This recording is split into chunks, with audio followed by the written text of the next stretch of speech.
मैं मनीष स्वागत करता हूं आपको अपने इस यूट्यूब चैनल पे।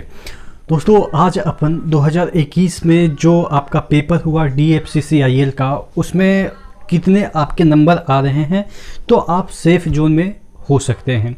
ठीक है, क्योंकि बहुत सारे कमेंट आ रहे थे, आपके एग्ज़ाम भी हो गए, अभी तक हमने इसको लेके कोई वीडियो नहीं बनाया कि क्या इसका एक्सपेक्टेड कट ऑफ हो सकता है।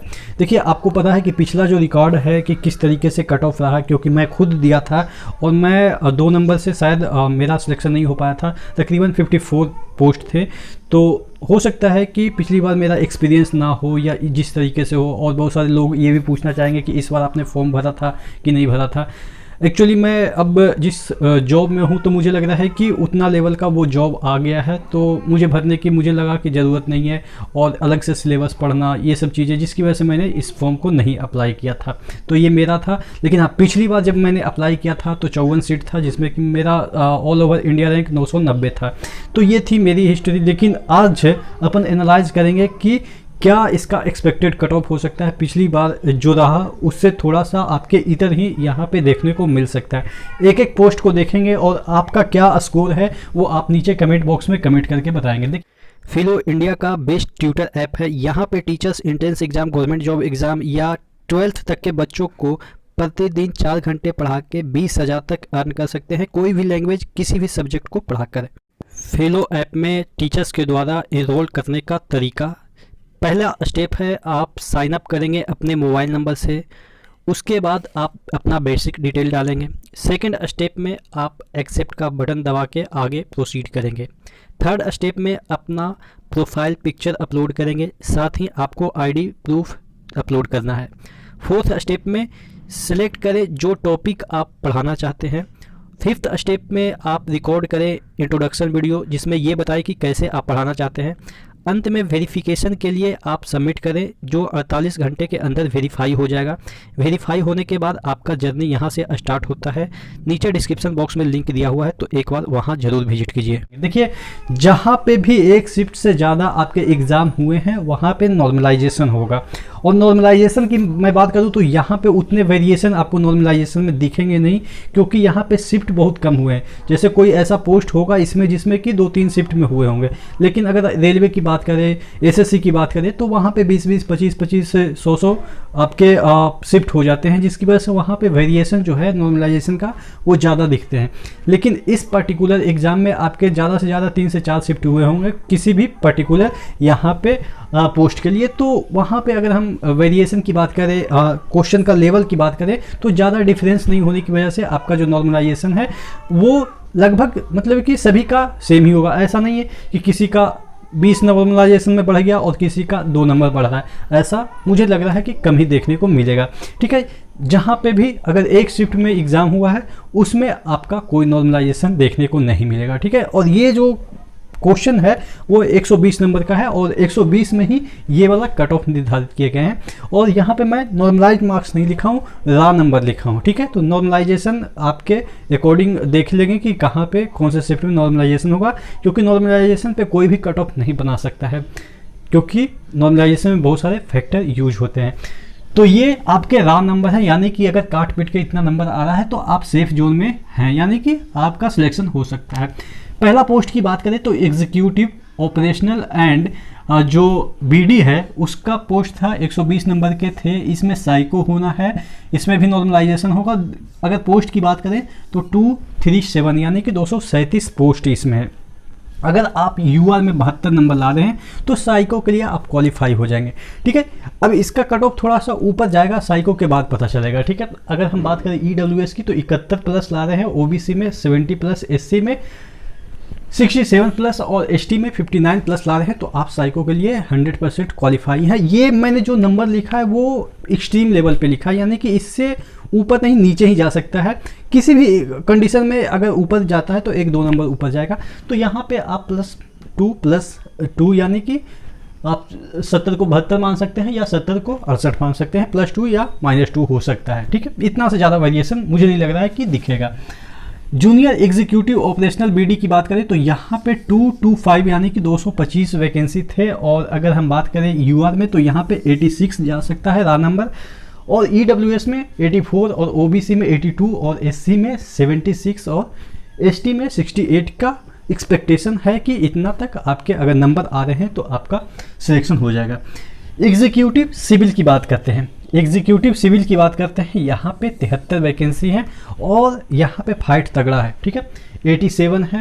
देखिए मैंने सिविल में बीटेक कर रखा है, फिर भी मैंने क्यों नहीं डाला। देखिए मैं अपना बताता हूँ कि मैं क्यों किस तरीके से पढ़ाई करता हूँ। मैं यूनिडायरेक्शनल फोकस रहता हूँ। ऐसा नहीं है कि ये भी वैकेंसी आ गया इसके लिए एलिजिबल है तो ये भी डाल दिया, ये भी वैकेंसी आ गया इसके लिए एलिजिबल है तो डाल दिया। मैं अगर फोकस नहीं हूँ एक एग्ज़ाम पे तो मैं नहीं डालता हूँ, ठीक है।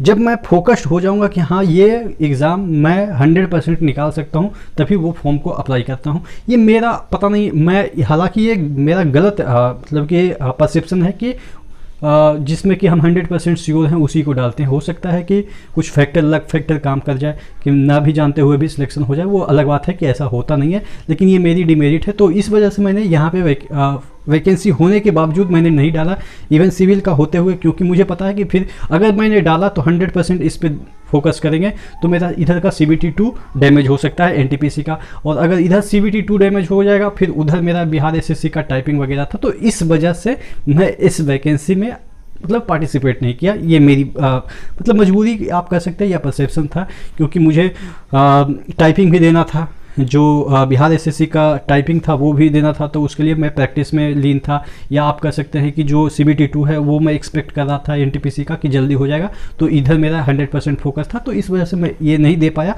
लेकिन आप लोग शायद दिए होंगे, ठीक है। तो यहाँ पे सिविल की बात करें तो 73 है और यहाँ पे तगड़ा फाइट ऑब्वियस है ही है, मुझे पता है।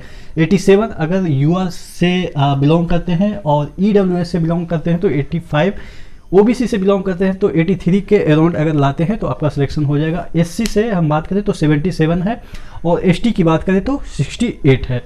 आगे हम देख लेते हैं, आगे है एग्जीक्यूटिव पोस्ट की कुछ वैकेंसियाँ, जैसे एग्जीक्यूटिव पोस्ट की इलेक्ट्रिकल में आपके 42 वैकेंसी है। यहाँ पे आपके तगड़े फाइट है, इससे भी ज़्यादा फाइट है, क्योंकि आप देख रहे हैं कि लगभग डबल के अराउंड में ये वैकेंसियाँ हैं। तो यहाँ पे अगर हम बात करें कि आपके एक्सपेक्टेड कट ऑफ कितना हो सकते हैं तो 96 के अराउंड जा सकते हैं UR में, और EWS में 95। देखिए EWS में वैकेंसियाँ के ऊपर भी कितने वैकेंसी है उसके ऊपर भी डिपेंड करता है आपके कट ऑफ। OBC में अगर बात करें तो 92 है, और अगर SC में बात करें तो 86 है, और ST में बात करें तो 73 अगर आप ला रहे हैं, 73 प्लस ला रहे हैं ST में, तो आप इस पोस्ट के लिए मुझे लग रहा है कि क्वालिफाई कर लेंगे। एग्जीक्यूटिव मैकेनिकल की बात करें तो वो काफ़ी कम वैकेंसी है, मैकेनिकल में 3 ही वैकेंसी है, तो यहाँ पे ऑब्वियस है। अगर हम बात करें कि इधर तो वैकेंसी ही नहीं इधर है, और एक शायद PWD में वैकेंसी है, तो यहाँ पे जनरल की बात करें तो 100 से ऊपर आपको लाना ही पड़ेगा, क्योंकि आपको भी पता है कि जो सिविल और मैकेनिकल वाले बंदे होते हैं वो कितने खतरनाक होते हैं। तो ऑब्वियस है यहाँ पे आपके सिविल, मैकेनिकल और इलेक्ट्रिकल तीनों कोर ब्रांच है, आपके एवरग्रीन ब्रांच जिसे हम बोलते हैं, तो ऑब्वियस है यहाँ पे आपके कट ऑफ ज़्यादा जाएगा, क्योंकि 3 ही वैकेंसी हैं।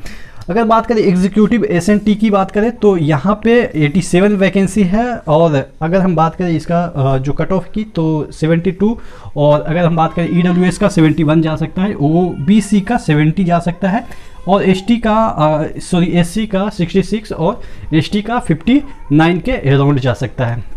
चलिए लास्ट के 3 वैकेंसी है, जूनियर एग्जीक्यूटिव के वैकेंसी है, और इसमें भी इलेक्ट्रिकल, SNT और मैकेनिकल के है। अगर इलेक्ट्रिकल की बात करें तो ये 135 135 है, और यहाँ पे आपके कट ऑफ है वो थोड़ा सा कम जाते हैं, 57 प्लस लाते हैं, 56 प्लस लाते हैं, 54 और 50 और 47 रिस्पेक्टिव कैटेगरी में लाते हैं, तो आपका सिलेक्शन होने की उम्मीद है। SNT की बात करें तो 147 है, यहाँ पे भी अच्छे खासे वैकेंसी हैं, तो यहाँ पे भी लगभग वैसे ही मतलब कि ज़्यादा कुछ डिफरेंस नहीं है, तो आप देखेंगे कट ऑफ में भी ज़्यादा कुछ डिफरेंस नहीं है। 57 की बात करें UR में है, और EWS में 55 है, और OBC में 54 है, SC में 50 है, और ST में 46 के अराउंड अगर आपका आ रहा है नंबर तो आपका सिलेक्शन हो जाएगा। मैकेनिकल की बात करें तो मैकेनिकल में यहाँ पे जूनियर एग्जीक्यूटिव में 14 वैकेंसी है और यहाँ पे 70 प्लस और 68, 67, 61 और 58 ये नंबर आ रहे हैं आपके रिस्पेक्टिव कम्युनिटी में, तो आपके सिलेक्शन हो जाएंगे। तो ये देखिए ये जो चीज़ें हैं वो आपका एक्सपेक्टेशन है, ऐसा नहीं है कि ये एग्जैक्ट है, 2 नंबर ज़्यादा 2 नंबर कम ऐसा हो सकता है। नॉर्मलाइजेशन भी बहुत सारे इसमें पोस्ट में फैक्टर हैं, जैसा कि मैंने शुरू में ही बताया। तो ये मेरा ओपिनियन है कि अगर इतना आपके नंबर आ रहे हैं तो आपका सिलेक्शन हो रहा है। आपका एग्जैक्ट नंबर क्या है वो तो आप ही जानते हैं, आप नीचे कमेंट बॉक्स में कमेंट करके ज़रूर बताइएगा। और भी कौन से टॉपिक पे आपको वीडियो चाहिए आप नीचे ज़रूर बताइएगा, ठीक है। तो नेक्स्ट वीडियो में मिलते हैं, और चैनल पे नए हैं तो सब्सक्राइब कर लीजिएगा। वीडियो अच्छी लगी तो लाइक कर दीजिएगा, शेयर वगैरह करना कोई ज़रूरी नहीं है, क्योंकि शेयर कीजिएगा तो ब्लॉक कर देगा कोई भी, किसी के ग्रुप में अगर कोई भी चीज़ शेयर करता है तो आजकल ब्लॉक कर देते हैं, तो शेयर करने की कोई ज़रूरत नहीं है। लाइक आपके हाथ में, शेयर तो नहीं कर सकते लेकिन सब्सक्राइब आपके हाथ में, ठीक है। तो नेक्स्ट वीडियो मिलते हैं, तब तक के लिए धन्यवाद।